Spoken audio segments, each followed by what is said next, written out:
Hey guys, welcome back to our non-toxic podcast. I'm Hannah, and I have so much to discuss today.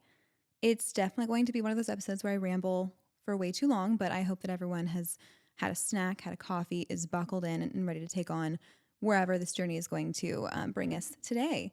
I am solo, as you can tell. Miss Bree was not able to be in today, and we miss her very dearly as always, but we are not stopping. We are full steam ahead, going to dive in. I've done a thesis paper's worth of research over today's topic, and I just have to share it. So I hope that everyone's ready to talk about cognitive function, mental health, all of the above.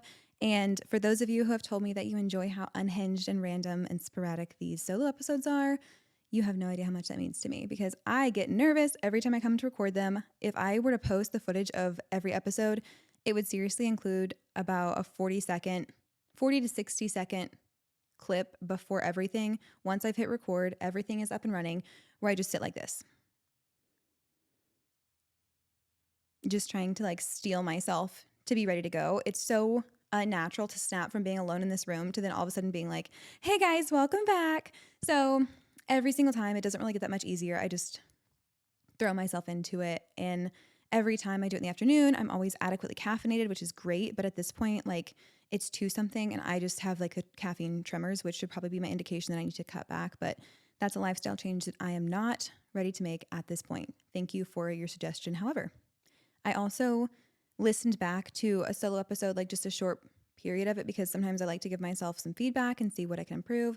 And I realized that my version of a filler word, since I don't really say or that often, my version of a filler word is at the end of every sentence, whenever I don't know what to say to draw it to the next one or to conclude it, I just say, so, and I'll just be chit-chatting and give my explanation. So, and I don't know if this is news to you. If you picked up on it, you might be like, we all know. We've heard that, but I am trying to be more conscious of it. So, see, there it is again. I can only improve so many things at a time. Please bear with me. We are moving our posting day to Thursday just to better accommodate both of our schedules, but you can still expect weekly episodes from your besties, at least one of us, if at all possible. Life updates. You guys are not going to believe this. I can't even really believe it, but I actually did get named to the Springfield Business Journal's 40 Under 40, which I don't think that me sitting here like a man with my posture, if you're not watching online, I'm kind of man spreading at the moment. My silly t-shirt that I got from Temu for $1.67. I don't feel like I'm adequately embodying the professionalism that I feel like I should be while announcing that I got named to this list of, up and coming young professionals in our area. But that's also something that I wanted to talk about. Not that I need to justify it, but I was thinking I don't really bring a lot of my professional life into my social life or my social media or even the podcast. Everyone here knows that I run my own social media management business, but I don't really think people know the extent of what I do outside of that. So I'll give you a little resume rundown. I should have put my list up in front of me, but I've been volunteering with the Breast Cancer Foundation of the Ozarks since I was 18 years old, probably. And I'm currently president of the Young Professional Board. I'm so sorry. I'm on their event committee, their fundraising committee. I volunteer all of their events their biggest fundraising events, not all of them. They have a bazillion. I was a social media chair for American Cancer Society. I've been on the board for Girls on the Run. I was on the Young Professional Committee for Habitat for Humanity. I volunteer with Least of These. I volunteer at the Blood Center. What am I missing? I was on the committee for, what was it called? I worked for Friends of the Garden, which is the nonprofit that runs Springfield Botanical Gardens. I've been on the committee for Ball of the Wild, which benefits Friends of the Zoo, which is the charity that sponsors the Dickerson Park Zoo in Springfield. And I'm heading up their fundraising committee again this year. So I think that's it. I've done Big Brothers Big Sisters before. I had a little sister for a season. I just volunteer my time as much as I can, especially where I find that my strengths are, which is fundraising, event planning, and then social media, wherever I can help it. And that's where I've made a lot of my professional connections and been able to grow my own network, which of course leads to people, finding about my business and can lead to growing in that regard, which is great. But I've been doing that since long before I even dreamt of starting my own business. So back whenever I still worked at the bank, then I did a lot of those things as well. And not that volunteering is the only thing I think they consider whenever this awards list is named, but I was just thinking, I know there are going to be some people, maybe the majority of people, that see the list come out and are like, why is she on this list? Is this the same girl that I just saw make an edit of herself disappearing into a portal? Something's not adding up. And like I said, I know I don't have to justify it because there were judges that somehow deemed me worthy of being on it. But I did feel like I should at least talk about it more because I don't know, it's just not really my personality to talk about my professionalism or like my business world. It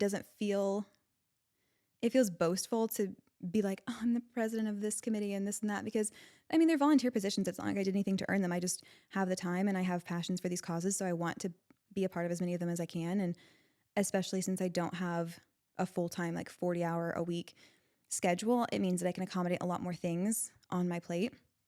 So I try and take advantage wherever I can, especially you guys know my connection to breast cancer through my mom. So I always want to volunteer as much of my time and self as I can in that cause. So that is just a little bit of my resume, I suppose. But I'm really happy to have won this award. One, of course, is a loose term. There's 40 people that were selected, including me. So it's not like I'm the one, but it's just a cool honor to have.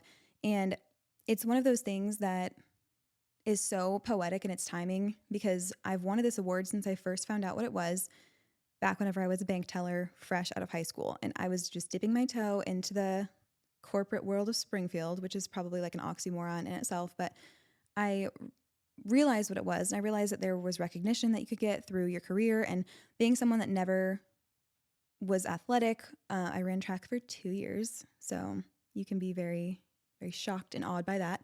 But I never played sports besides that. I never did a whole lot of things that you could be recognized for or be competitive at. So whenever I realized that this was something that I had some passion for my career at the time, and there might be a way that you can exceed, like there's a competition, and that just piqued my interest. And I really wanted to do everything I could to be on that. So I had a couple mentors at the time that had previously won similar accolades, and I was asking them, like, what should I be doing? How should I be positioning myself? And it was like one of those things that I almost was tempted to pad my resume, like do things just for the sake of being qualified. And things have obviously changed. Now I do things because I feel like it's more worthwhile. And a lot of that has been through my career. And I know I'm 25, so it's like, girl, what career are you talking about? But I've been working full time since I was 17 because I graduated college whenever high school whenever I was 17. So I've been working full time since then. I got a job as a personal banker right after I turned 18, which is literally like a 9 to 5, 40-hour a week job. So I've been in this sphere for 7-ish years now, which I know is not that long in the grand scheme of things, but longer than a lot of my peers that went to a 4-year college and were able to start following their graduation. My college was online, so I was doing it beforehand and kind of working in the path that I thought that I was going to continue with, which was finance, which obviously did not pan out long term. But that's okay. I learned a lot of things, and it's not about what you do with your degree. It's about the friends you make along the way or something like that. So I started off being so gung-ho about all the networking, about Good Morning Springfield, about all these masterminds of business groups and everything I could attend just to, one, make connections as you're supposed to, but two, if I'm being completely honest, it was very ego driven because I loved the feeling of wearing my heels and my pencil skirts and getting super dressed up and having my little bag with my clipboard and all my work stuff. And I loved having work email. I loved having business cards. Like all of that was just so fulfilling to me, feeling like I was Brooke Davis in season 5, even though I was a personal banker at a bank in Springfield, Missouri, and not a fashion designer in Manhattan.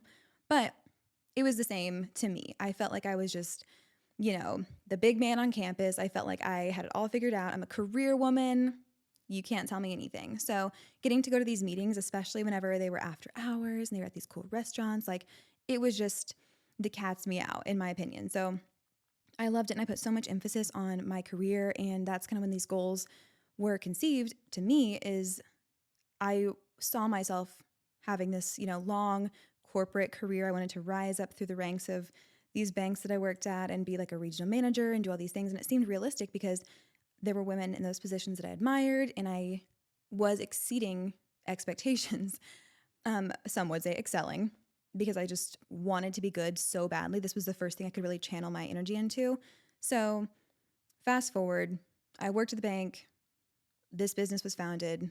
There's a whole episode about how that kind of got started, but long story short, it was a hobby at first. And then I had the chance to do it for money, but I had to have an LLC. So I made the LLC. Once I had that, I was like, well, I might as well just go ahead and create a logo. Once I had the logo, I was like, well, I guess I'll just make a business page. And then I started to lean into it, send out some messages, some cold calls, and one thing led to another, and I had enough business to go full time. So once I went into this world, of self-employment, I think I started out trying to use the same tactics that I felt like made me successful previously, which is being very prim and proper, dressing like I was going to work at the bank with my button-ups and my slacks and my flats, my sensible shoes, and presenting myself in that way. And for reference, I worked in commercial lending, which is a predominantly male field. So a lot of the people that I worked around were men in their 30s to 50s. So that's how I learned how to be professional and how to behave in a situation like that. So for the first 6 months to a year of me taking meetings as a self-employed social media manager at age 22, I was treating it like a meeting in my past career. So it was more forced, it was more contrived, and I was treating it as though I had to go and woo them like they were going to close a multi-million-dollar loan with me. And over some trial and error and, lucky breaks, people not signing with me, people signing with me, overall just through experience, I started to realize that I was having more success with the people that knew me personally or knew my style or my strengths. And I don't know if you know this, but I'm not a middle-aged white man. So it's difficult for me to try and emulate that because I'm never going to be able to bring to the table what people want from that type of person. So if they're wanting someone who has 30 years of experience, can shoot the shit with them on the golf course, can, pull out statistics, and I just am never going to be that person. If they want someone who just has, unwavering confidence, is very polished and professional, and is going to be Mr. White Collar, like that's just not who I am. And if they're coming to me, they're always going to be disappointed. But I almost realized on the flip side, there's a whole market for people who aren't looking for those things, whether it's a small business owner who doesn't want someone that's so stuffy that they can't really talk to, or if it's somebody who's nervous about the investment in social media and they want someone that they connect to, or even just somebody who wants an individual with a better understanding of trends, then I don't have to pretend or try and force myself to fit into this mold that I think I should be to garner success and get more clients. I can just be myself, which I know sounds like the plot of like a coming of age movie, but bear with me. I started to see so much more success whenever I stopped forcing myself to pretend like I was a different kind of professional than I am. And I think for a while, I not only felt like I had to pretend like I was this buttoned up, like, sophisticated high class woman to gain clientele, but I also felt like I had to do that to prove to myself, or I feel like, I had to be able to embody what I wanted to be. And on the one hand, I do think that it's true, all the sayings from fake it till you make it, dress for the job you want, not the job you have. And like, there's so many things where it is true to almost try and live up to this expectation that you want to have of yourself. But while all this is happening, I think my own vision for my life was also changing because I was never somebody who saw myself leaving the comfort of a biweekly paycheck and a structured job in an industry that's never going to go away. I love benefits. I love time off. I loved my structured job. Like I never really saw myself leaving the corporate world of banking. And my whole story of how I got into this job is very, it's like full of divine timing and things that I can point to and be like, okay, God absolutely was meddling in my life. And that is why one thing led to another, which led to this. So as all of that was happening, I was also changing my vision of things because it's like this whole new world of possibility opened up where I never even thought that leaving the bank would be an option for me. I never thought that I would want it. And once that whole illusion, like this little snow globe around me broke, I was like, oh, there's so much else that I could do and be, and it all bled into one another. And I started to realize, there's not one genre of person that's successful, and there's not one archetype for someone who can succeed in this industry. So why can't it be more true to who I actually am? So slowly I started to target and cold call and advertise to people that I really wanted to work with because of my own interests and not just because I felt like they would be a good client. So my clientele started to shift more towards boutiques and bridal shops and coffee shops and hairstylists and things that really fit my niche that way. And then, of course, once you have a handful of solid clients, then they start to refer you to other people. And then my network just kind of grew within that realm. And whenever I had clients within my realm, I felt like I could be more myself. So I didn't have to really dress up like I was going to go work for Harvey Specter if I was going to go shoot content at a bridal shop. So, of course, I always try and be put together and, have makeup on and be clean and present myself well in that regard. But I didn't feel like I had to, put on my pencil skirt and my stilettos and grab my briefcase before I left my house. So that helped me embrace more of my own, I guess, unique style and the things that were my strengths versus somebody else's strengths. And of course, where I might fall short, somebody might take a look at me and be like, no, I don't want to pay her any money to handle our social media, please and thank you. There might be somebody who talks to that middle-aged professional, very wise, intelligent man that I thought I had to compete against. They might take a look at that individual and say, he is not the right fit for us. So I started leaning into my own individuality as a strength versus a weakness. That spilled over into my social media. I started posting whatever I wanted to versus just what I felt like or was told by Instagram gurus that was going to make me go viral. So that was also a huge catalyst for a change in my self-expression. Everyone knows those videos that say, use this hook for instant virality or use this audio and you'll instantly go whatever. That's not my goal anymore. I don't really care how many followers I have on my personal Instagram. I love to express myself. I love the videos that I post. And it was almost cyclical to the point that when I stopped stopped caring about likes and reach and engagement on my page, those things all went up because I was posting things that I cared about and it started to resonate with a different audience that also cared about the same things and so on and so forth. That's not really relevant to this career story that I'm telling, but it all kind of goes hand in hand with authenticity and how I genuinely do feel like I'm the same person in a business meeting versus at coffee with a friend versus at home with my husband versus online. So I feel like it's a completely seamless experience. I do feel like I'm a little bit cooler online maybe, or a little bit more put together, not at home with my husband. He unfortunately does see the swamp thing version of me more often than he sees the the world's version, but that's okay. That's the for better or worse part of your marriage vows. It's actually being home with no makeup. Just kidding. But all of that has led to me now putting less emphasis on awards like this 40 under 40. And prior to this whole existential shift in my view, I thought that award will solidify that I have made it. If I'm ever named to that list, I will know that I can point to it and say, see, I'm good at my job. I'm a good professional. These people have decided to be. That is the law and that is the truth. Now that I've gotten it, it's come after all of that growth that I just described, all of that which has led me to embrace individuality, be confident in myself and what I bring to the table, acknowledge what my strengths are and my weaknesses and being okay with both, and getting to a point through my own personal struggles and trauma, which have happened, as you know, over the past few months.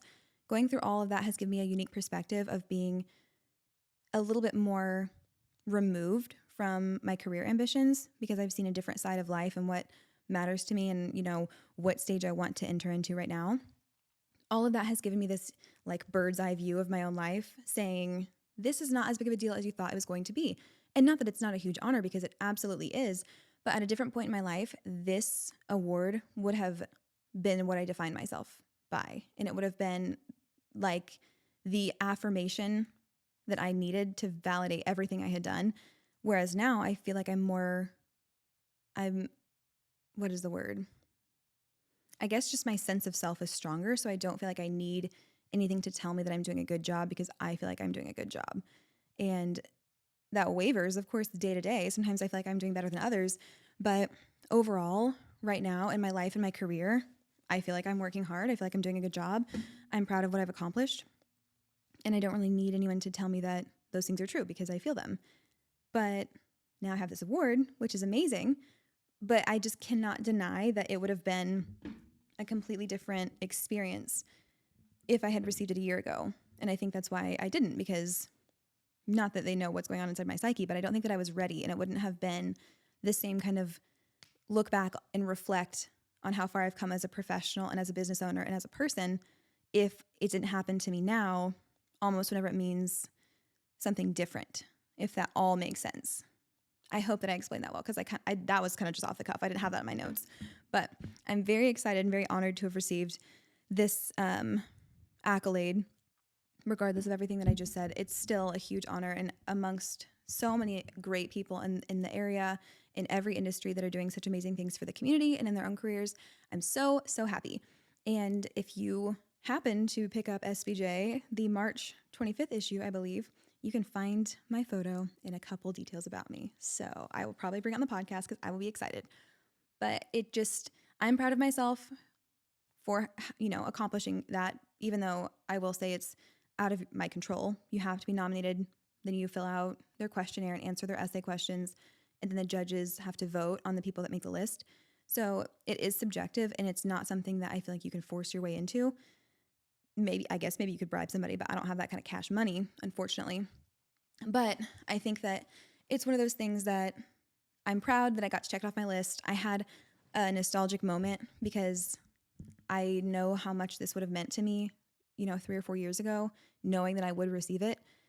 So I was having this like very reflective little daydream, I guess, of how cool it would be to go back and tell myself, in college whenever I was finishing everything up and still in the thick of my corporate woman aspirations, and be like, oh, you're never going to guess what happened. And I just know how excited I would be. And I even went to go run at a trail last week that is super close to my old apartment that I used to go to all the time, just because I was feeling such a strong sense of nostalgia. Like, this is the coolest thing to be able to say, like, I know how coveted this was, and to have it now and read this email. And I don't know, I'm getting kind of off on a tangent, but it was really cool. And I know that my past self will be very proud of me. So I'm proud of me. And I don't know, I hope that doesn't sound in any way like I'm trying to just toot my own horn, but it was a cool experience. And I do feel like there will be some people that are scratching their head whenever they say, she doesn't seem like the type that should be awarded for professionalism. But you know what? That is how the cookie crumbles. So it reminds me of that quote from whenever Adam Sandler won some acting award, and he was like, a moment of silence for all of the people who are also nominated that will forever be known as the guys who lost to Adam Sandler. And I almost feel like that in a way. Like, there are so many more qualified, successful, poised, professional people that probably should have gotten it in my place. And I'm like, oh, like, I just know how silly I can portray myself sometimes. And I don't know. I definitely understand why there could be some skepticism, because the skepticism is also true within me. I also say, really? This wasn't a misprint? But whatevs. Anyways, I also did career day at Nixa Junior High. I did that last year. I only have a few things to say. Career day is fun, but it's almost like one of those get to know you games where someone says, tell me a fun fact about you, or tell me what you like to do for fun, and all of a sudden you don't know anything about yourself. It was the same situation. So I went in to present, and I gave like a little PowerPoint overview of what my job is, which I'm glad that I took the time to do, because last year I didn't do it, thinking that, I know what I do for a living. I can show up and talk. It's not that big of a deal. I love to talk. But whenever you're staring at under the stark, unforgiving fluorescent lighting of a junior high public school classroom, you're staring at 30 11 to 12-year-olds that are not entertained. They don't care. They don't think you're cool. They're judging every bit about you. You will forget everything you have ever known about yourself. So this year I prepared a presentation that had some like visual aids to keep them engaged and all that. But there's just nothing more humbling than going thinking that you're going to be so cool, because I'm like, oh, I'm young. I'm 25. I'm close to their age. They're going to think I'm so cool. I work in social media. They're going to have so many questions for me. Like, wow, it's going to be amazing. No, I went in. This is the look I got from all of them.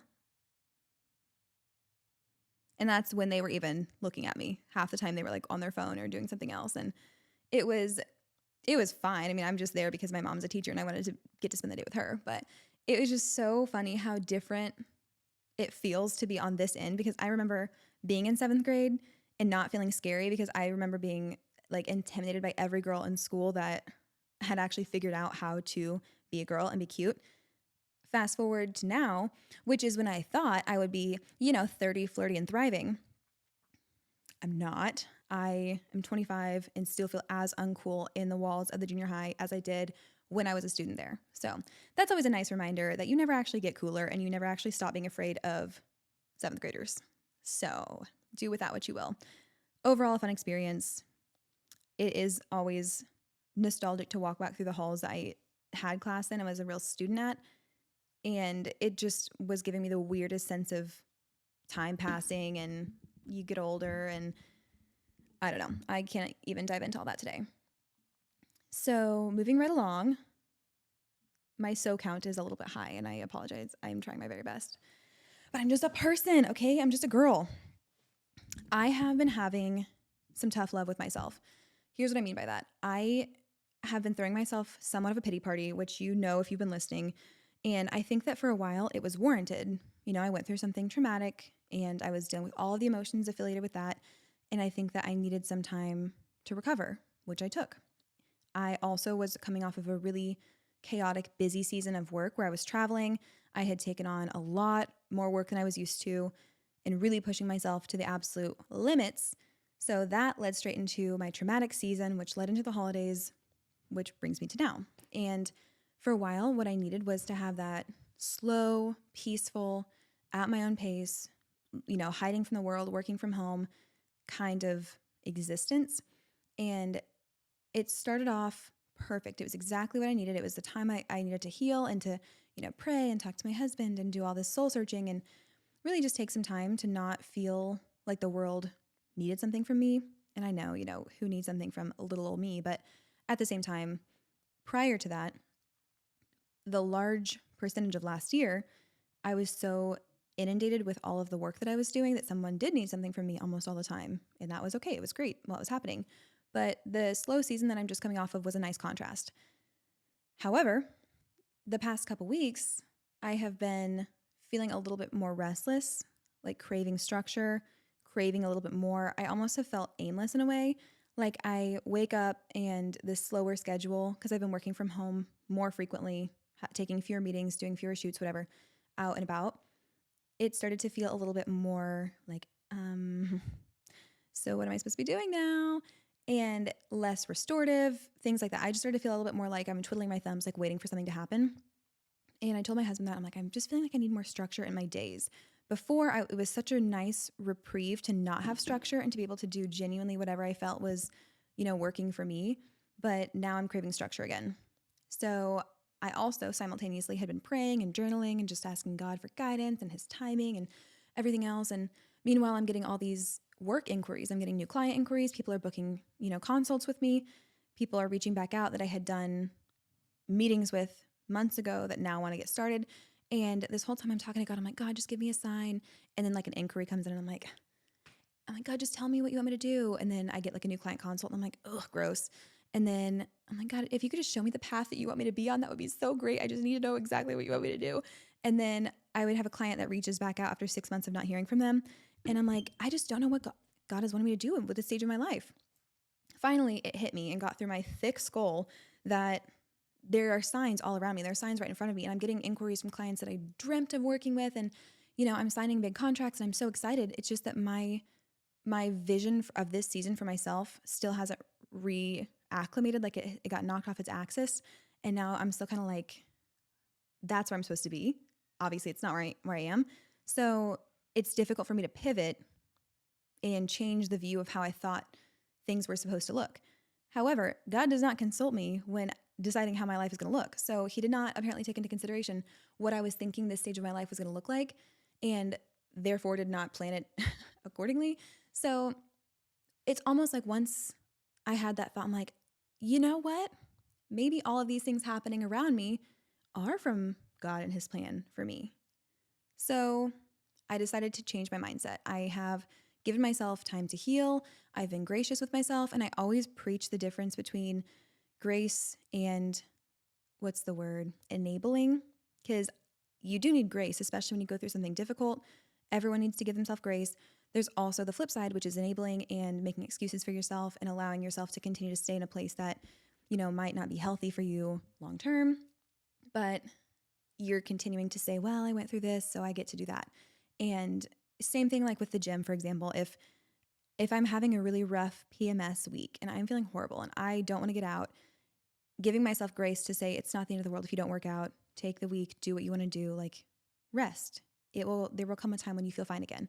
Versus enabling is, I really don't feel like going to the gym today. You know what? It doesn't matter if you haven't been in 3 weeks. Take a self-care day, take a mental health day, do what you have to do. And finding any excuse like, well, the wind is really heavy today, so I don't really feel like going to the gym, or I don't really feel like going to a client meeting, or whatever it is. Looking for excuses to get yourself out of a situation or out of an obligation or responsibility that you probably should be doing, that is enabling. Giving yourself grace is more of a case by case, circumstantial allowance, and accepting that you don't have to be 100% on your game all the time. That is something that you have to be able to decide for yourself. It's different for everyone. It's different at every stage of your life. You might need more grace during some periods than others. And grace and discipline are like two halves of how my life needs to operate. I have to give myself grace sometimes to take it easy. And then I have to be disciplined enough to get myself out of these ruts that I can so easily slip into. So I gave myself grace, and now it's time for discipline to come in and whip me back into shape. So I could tell that I was getting into a new stage by the way that I was feeling. I'm feeling restless. I'm craving routine. I want something that's more structured around me. I want to know what the week looks like and not just go into it like, oh, it's a pretty light week, because I've had a couple light weeks back to back to back. And now I'm ready for them to be a little bit heavier. I'm ready to take on more things and be busier. And I also had gone from consuming media that was more mindless and comforting, which would be like purely entertainment podcasts, things that are more humorous, or, just celebrity pop culture, whatever, just silly things, watching videos like that, to now I want to listen to more self-help podcasts. I want to listen to things that are more motivating. I want to consume content that I feel like pushes me to grow and, want to be better. And if you listen to the New Year's episode, know that that was the opposite of what I was doing at the beginning, was just consuming things that took my mind off of life and made me feel happy and comfortable and gave me some joy and so on and so forth. But that was exactly how I felt at the time. I didn't make a list of goals for this year besides my silly ones. I didn't make a vision board. I didn't do anything because I wasn't in the headspace for that. I truly just had to give myself time without the pressure to perform. And naturally, I came back around, and now I'm like, I think I might be ready to get into some of that stuff again. So I don't think it's a coincidence. It also goes hand in hand with the warmer weather and the sun, because that just makes everybody want to come out of their little hobbit hole and rejoin society, which is what I've been doing. And it's not like I ever took a whole step back. I've always been working. I've always been taking meetings and doing content shoots, but there's a difference for me between my autopilot mode, doing what needs to be done because it needs to be done, and being full steam ahead, where I'm creative and I'm motivated and I feel like things are flowing and I'm looking for new business and I'm actively pursuing growth. Those are just two different things. And I can tell the difference with myself and how I view the world, even if it doesn't really seem like things are that different. Because I just had coffee with a friend and she was like, I don't really feel like you've been in that stage. You've not been like, it's not like a typical depressive episode where I'm like home and hiding from people and not showering and not doing my work. And I wouldn't even really call it a depressive episode. It was just a different state for me. And I could tell based on how I was producing and how things felt more forced for me. But happy to say, I feel like I'm coming out of that. All of that does, again, go hand in hand with discipline and being like, all right, girl, you've done this for long enough. Like, now it's starting to take a toll on you, and having to look myself in the mirror and say, sleeping in a little bit late was good for you for a while, and taking your life a little bit more slowly, doing all that was good for a while. But I think that time has passed. I've maxed out all the benefit that I can get from that. And now it's time to be a little bit more strict with my own habits and say, like, it's time to get it into gear. And that is what I'm doing. So allow me to introduce to you my new aesthetic for the foreseeable future. I want you to close your eyes. Unless you're driving, then maybe close one. But I want you to visualize the aesthetic of an early 2000s rom-com or chick flick. I want you to picture Jenna Rink from 13 going on 30. Yes, I don't know why I thought I was messing that up. Yeah, that's right. I also want you to picture Elle Woods from Legally Blonde. I want you to picture Andy Anderson from How to Lose a Guy in 10 Days.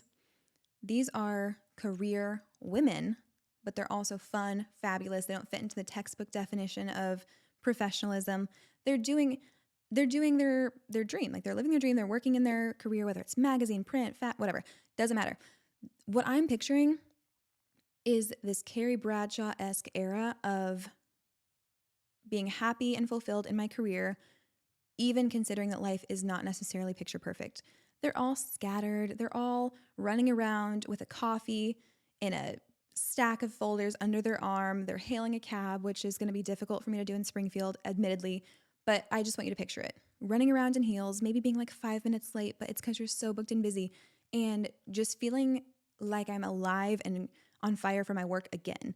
That's what I want to do. I want to be in more of a flow state of consuming things that inspire me so that I can be inspired and create and work and over deliver and do all that again. I'm ready to work harder and push myself. That's the goal. So I made a whole Pinterest board because I am a visual person, and unless I can picture something, it's difficult for me to want to do that thing and get excited about it. So now that I have a Pinterest board, I'm going to share it and everyone can take a little look, see if it fits them.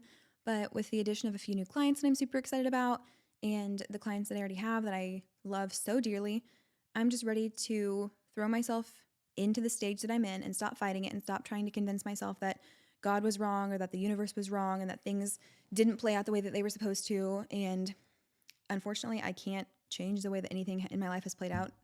And unless somebody has Hermione Granger's time turner, neither can you. So what's the point? Like, why would I dig my heels in and resist this stage of my life? You never know when things are going to change. You never know when the next amazing thing or the next bad thing or just the next life-changing thing is going to happen. This is the stage that I'm in, and I don't want to waste any more time being in a place of dismissing it because it's not the place that I specifically wanted to be in right now. And also, how short-sighted is it of me to look at my life and say in 6 months, this is exactly where I want to be, and then be unhappy if that exact thing doesn't come to fruition? Like, why do I think from my limited vantage point, I know exactly where I'm supposed to be when all of that comes to pass? Like, there's just so many factors that I can't even possibly understand and consider. I just know that I don't have the slightest clue what's around the corner, and I'm embracing that versus resisting. So this is me getting into my early 2000s rom-com character era. I'll probably come up with a snappier name, or just, it doesn't have to be a name. That's just what I'm trying to do. Be happy, be carefree, stress less about trying to wrangle my life like it's some kind of wild stallion, and, just be along for the ride. Easier said than done. But with all that being said, in my self-help podcast consumption, I have found so many things that I want to talk about today. We're going to get into dopamine, contentment, the amygdala, getting your dream life, all those things we want to talk about. So first and foremost, I want to talk about contentment. This is challenging, and I don't know if I'm going to be able to do this fully justice without someone to bounce things off of. I had hoped that Bree would be here to be able to talk about it with, but she also has a life, so she's doing other stuff that need to be done in order for her to take care of herself, and that's great. So I'm going to tackle this one on my own. Bear with me. I think that contentment is almost impossible to achieve because we've been conditioned to think that we should always be chasing something or striving for something in this goal-centric hustle culture, whatever other buzzwords you want to use. We've been so conditioned to believe that if you're not always pursuing something, you're stagnating. And we've villainized contentment because we marry it with stagnation, which means to be still and to kind of, like, when you see a pond that has gross moss and it's like green and you're like, oh, don't swim in that. That's stagnant water. It's not moving. It's gross. So we somehow say contentment, like just being happy with where you're at and not having an active goal. Why do we treat that like it's a bad thing? It's not bad to already be where you want to be, or just be happy with where you're at. Maybe you're not where you want to be, but contentment is just being happy within your given set of circumstances, your given life stage, and not saying, I'll be happy when blank. I'll be happy when my kids are out of diapers, or I'll be happy when I lose 15 pounds, or I'll be happy when he finally proposes, or, whatever it happens to be. I think we always tend to, or at least I do, I can't speak for you guys, but we tend to qualify our happiness by what has to occur in order for it to be warranted or justified. And I'll say, I'll be happy when I am billing this much per month, or I'll be happy when I can run this many miles without stopping, or I'll be happy when I get pregnant. Like, I have all of these things where I'm like, I'll be happy when this happens. But whenever we're constantly putting these caveats on our happiness, we're only robbing ourselves of the ability to be happy today and in this given set of circumstances. And it's so sad, but it's so true to think about how fleeting the stage of life is. Like, I'm only going to be 25, married to my husband, having no kids, with my business being busy. Like, I'm only going to be in this stage for so long. And to brush aside all of the joy that are accompanying this season of life solely because I don't have everything that I want, like, that's cheapening what is already a beautiful stage of life. I don't want to make myself feel like happiness is always at the end of the road, only to find out that the road never ends. You know, I want to be happy now and also be happy then. I want to keep going down the road and keep looking forward to things that I can't wait to happen. Like, I really can't wait to get my billables higher. I can't wait to get pregnant. I can't wait to do all of these things. But at the same time, I don't want that to be the only thing that will make me happy, because then what happens is you get to that stage in life and you realize this thing you've been waiting for, and life still isn't perfect, because it never is. And you're even more hopeless because you got exactly what you wanted, yet it's not fixing all your problems and fulfilling you. So if I can't be happy now, who's to say that I can be happy then? So I think it's something that you have to choose. And there's that cheesy quote that says, you know, happiness is a journey, not a destination. And I think that's absolutely true. That's what I'm trying to embody. So with contentment, I think it's just important to like reflect on oneself and, you know, think about, are you being realistic about what you think is going to make you happy? What's preventing you from being happy now? And with the exception of things like grief, health issues, financial issues, things that make it challenging to be happy, I think that we all have to be a little bit disciplined in saying, I have enough to be happy now. I have enough to be content. I have enough to celebrate. And I'm very guilty of focusing on the one thing that I don't have, or, you know, perseverating on what my life is lacking versus looking at everything that I have. So for me, it was almost like a hard look in the mirror and saying, you have so many things you prayed for. And this award honestly gave me some much needed perspective to say, this life stage is everything you would have asked for 4 years ago, even like 3 years ago. Like, everything that I would have wanted, to have a podcast with one of my best friends in a beautiful space to do it in, for my business to be thriving and to have clients that I only would have dreamt of working with, to have the time to volunteer, to have a great marriage, to have all of these things happening for me, and have, you know, for the most part, nothing wrong with me physically. Like, I am healthy and I've had health issues, but I'm a healthy person. To have all of this and to still be like, I'm not happy. I'm not where I wanted to be. I wanted to be having a baby. I wanted to be doing this. To consider all of those blessings that I have and to still find fault with them, how short-sighted can I be?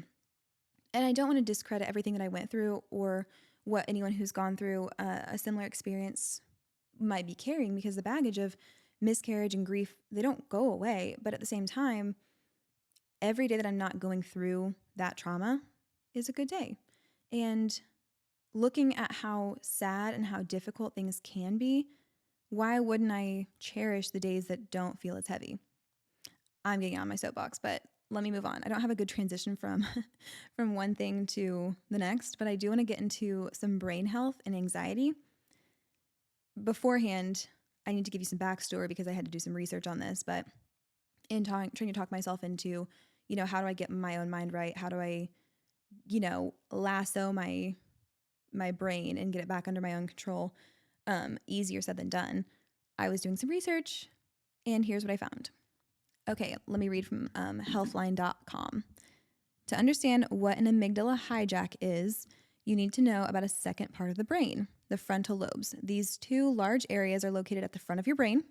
The front lobes are part of the brain's cerebral cortex. This area of the brain regulates voluntary actions like reasoning, thinking, movement, decision-making, and planning. It's more rational than the amygdala. The front lobes allow you to evaluate your emotions and then use your experiences and judgment to consciously respond. These reactions are not automatic, like the ones generated by the amygdala. In the event of a physical threat, the amygdala may jump to the fight or flight response, but the front lobes process the information you're receiving to help determine if the danger is real. If the danger isn't immediate, the frontal lobes help you decide what to do in response to the stress. For mild or moderate threats, the frontal lobes can often override your amygdala so that you can approach the situation rationally.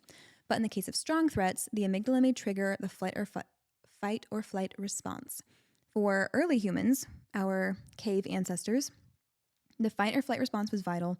The threat of physical harm was very real. Today, obviously, you're more likely to experience psychological threats such as the pressures and stress of modern life, work, and relationships. These emotions, too, can trigger the amygdala's fight or flight response. Anger, aggression, fear, and stress are all common emotional triggers. I didn't really intro that very well. We're talking about the amygdala and stress and the brain and how to help it. Now, consider what I just said. So we know what the amygdala is. This is what helps us decide if something's a threat or not. And since we're not often about to be eaten by bears in our common lives, again, I can't speak for everyone, but I don't often find myself in, the face of being mauled. But I do have a lot of fight or flight-esque situations when a client says, hey, can we jump on a call really quick? Or if you happen to go into a meeting with someone that you feel like is a little bit intimidating, or I don't know, just different things, tax season's approaching, all of these kind of trigger that anxious response. So mastering the amygdala, according to my research, is very important. And one thing that I found across the board, without claiming to be some kind of a psychologist or, a neurologist or whatever, I don't know anything. I get all my research from the internet. I'm a girl wearing a shirt from Temu.com. So take everything I'm saying with a grain of salt, but it does make sense. Essentially, what a lot of these articles were saying is that in order to regulate your amygdala, you have to grow it and challenge it. And in doing things that are difficult or mentally stimulating or unpleasant, like ice baths or going for a run or, doing math problems, any of those things can help stimulate your amygdala. And as it grows, your ability to respond to stress improves. So what I found, again, through my research, is that the more you do difficult things, the more you challenge yourself, the more you push yourself to do things that you might think are unpleasant or out of your comfort zone, whatever they may be. That it didn't have obviously specific examples. It said the ones that I gave you, working out, doing a cold plunge, doing, early morning wake up calls, doing brain games. All of those things can be seen as unpleasant or tasks that you don't necessarily want to do, but they help your brain grow in doing things that aren't necessarily in your little window of comfort. They push you and they challenge you and they make your stress response better.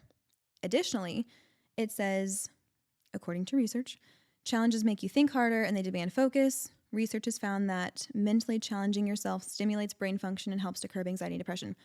Focusing is contrary to anxiety. When you're having a panic attack, you're advised to ground yourself and focus on things that you can see, hear, smell, taste, touch, so on. If your life has more focus, in theory, your anxiety will have to lessen. Let's unpack that. So, focus is the antithesis of anxiety in this sense, where whenever you're anxious, you're having a panic attack, you're struggling, what does it help to focus on? Your breathing. It helps to focus on what you can see, focus on, what are the actual realities of the situation. I've talked before about how sometimes I focus on the worst case scenario in order to calm myself down, because most of the time the worst case scenario is not something unmanageable. So going straight there allows me to be like, okay, this is not warranted. We can stop with the whole song and dance. Let's stop having a panic attack. That saying, focus in your life can be a preemptive way to stop the anxiety from overtaking you. And at first I was like, okay, this is so silly. How can they claim that focus in my life is going to make my anxiety go away? Which, for one, it doesn't. It just says that it's more difficult to have this same level of anxiety when your brain is so focused on something else. So then I'm reflecting on my life, because I've struggled with different bouts of anxiety in different stages.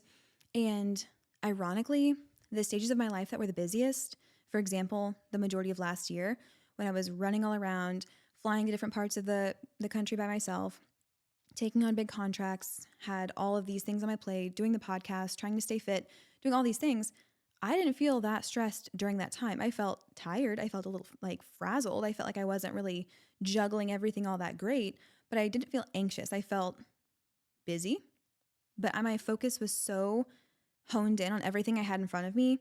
I didn't really have the time to feel anxious. I didn't have the empty space for my brain to create these scenarios. And then thinking about the times that I've been the most anxious, it's when I have the least going on or the least occupying my time.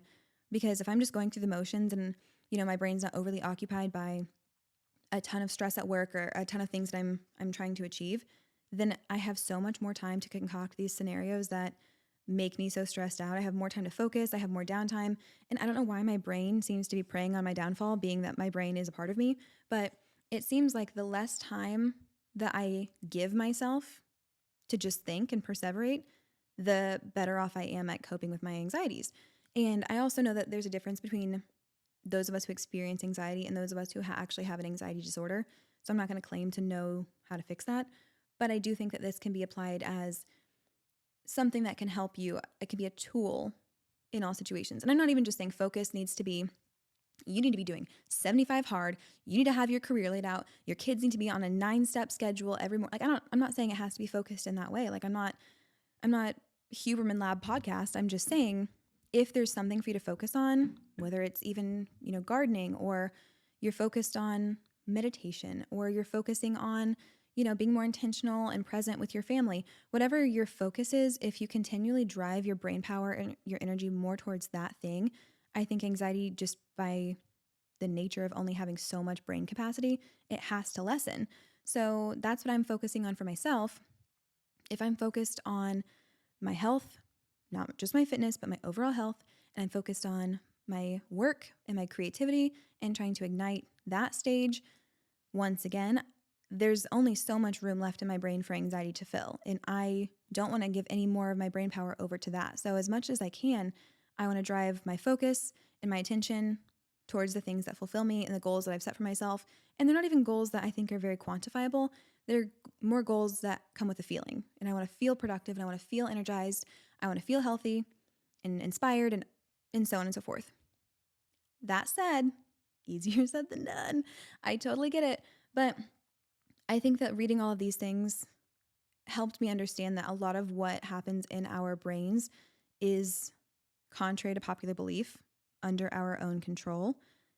I know that's controversial to say because I have even been in that stage when you're just in the pits of depression and you're like, this is out of my control. This is not, I can't help this. This is happening to me. I can't help how I feel any more than I can help, whenever I get the flu, which can be true as well. But just like I said, there's always a balance. There's a balance between having grace for yourself and understanding your emotions sometimes are out of your control, and also understanding that you are the only person that has the ability to pull yourself out of these dark places and to pull yourself out of these ruts.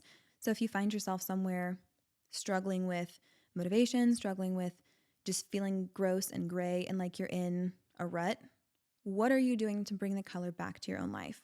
Because that's something I had to ask myself. I found the same entries day after day in my journal. I was typing or writing out the same things, the same complaints about how I felt aimless, how I felt like the world had kind of lost its color, how I felt like I was just struggling over and over and, wasn't sure what to do. When is this going to change?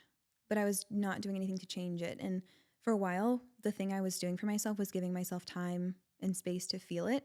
But at some point, that switched from giving myself grace to enabling myself to stay in the same pit. And I didn't want to be there anymore. So I know that going from only hearing me talk once a week, it probably seems like, okay, well, you weren't really in the pits of it for that long. But I live in my own head 24 hours a day, 7 days a week. And that can be a long time. A lot can change from week to week. And I really do just feel like I got to a point where I was done being devastated. I just felt like I was done feeling empty. I was done wasting my time. And even talking to, I've mentioned a friend who's having a baby unexpectedly, and she's so happy, but at the same time, it's kind of like, this isn't what I planned for my life. So it almost felt like this weird, not unfair, because life is unfair. And if we're going to talk about unfair, I think that I still probably have a pretty charmed life compared to the rest of the world, but it seems poetic, ironic, whatever you want to call it, that I'm in a career stage after having a miscarriage, being very reluctant about going into this stage, and she's having a baby, wanting to be in her career stage, still feeling very, very passionate, very alive, but not able to do what she wants to do because of, morning sickness and exhaustion and all of that. And it was almost like we both have what the other person wants. Obviously, you can't switch it. It's just, it made me think like I need to change my perspective, because what I have right now is something that probably she's not the only person that would want to switch with me or want to trade. So I need to stop brushing it aside just because it's not the exact thing that I had in my head. And there's some quote that used to go viral all the time on Pinterest back again in like the 2014 days where it said, nothing screws you up in life like the picture in your head of how it's supposed to be. And I think that's so true and so silly, but also so true. Like there's nothing that makes you feel so inadequate as the picture in your head of how things were supposed to look right now. Because if I look around at my life, there's nothing wrong with it. What is messing me up? It's the picture of, oh, I was supposed to be doing this. I was supposed to be in my second trimester. I was supposed to be whatever. Nothing screws with your head more than comparing your existing life to this make-believe version that you thought it was supposed to be. And who promised you that? There's no inclination from God to say we have a say in our destiny or our fate. And I don't know. I think that this is kind of a convoluted thing to try and express, but there's never been any indication that I'm entitled to the things that happen to me. I don't have any control over them. I have control over what I do with them and how I react to them. So my circumstances will rarely be exactly how I want them to be, but my reaction can always be something that I choose and that I do my best at and that I can be proud of. And girl, I don't even know. I hope that I'm making sense. I have so many things that I'm trying to express in a 56.5-minute episode. There's just been a lot of tumultuousness in my soul where I feel like I've gone back and forth between being very okay to very not okay to not feeling anything at all to feeling everything and then wishing that I was feeling nothing at all and then feeling nothing and then feeling scared because if you're feeling nothing at all, then how do you know you're alive? So I'm on a continual journey of self-discovery and trying to figure out the things that make me feel whole and, the things that I was put on this earth to do and the things that I love to do. And it's not going to end today. It's not going to be figured out today, tomorrow, the next day. I just am done fighting. I'm done fighting the stage of my life. I want to embrace it with open arms. And I want to do the same thing with the next stage and the next stage and the next stage. Not to say that it won't be without issue or it won't be without difficulty or constantly reminding myself that this is something that I think is worthwhile to do.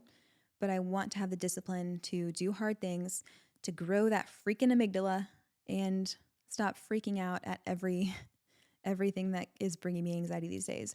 Because for some reason, it turns out the more I sit in my house, the more I am cozy and work from home and do everything that I would have deemed like a dream a month ago.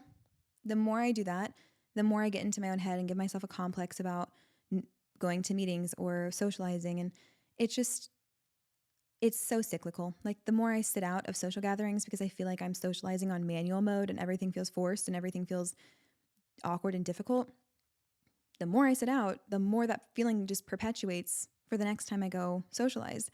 At some point, you just have to bite the bullet and go do something, even if it's awkward, even if you're bad at it, even if it's uncomfortable or you're scared or you're out of shape or whatever the excuse is for the hard thing that you're choosing to do in your life. It'll only get harder the longer you put it off. So that being said, this concludes my tangent / brain dump on mental health, contentment, and finding fulfillment.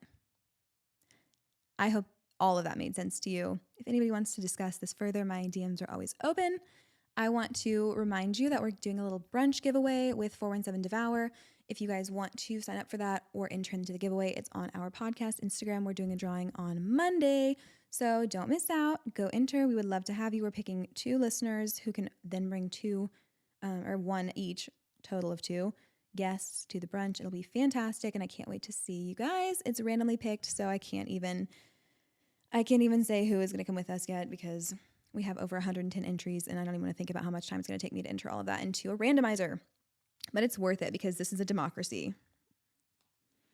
Thank you guys so much for listening.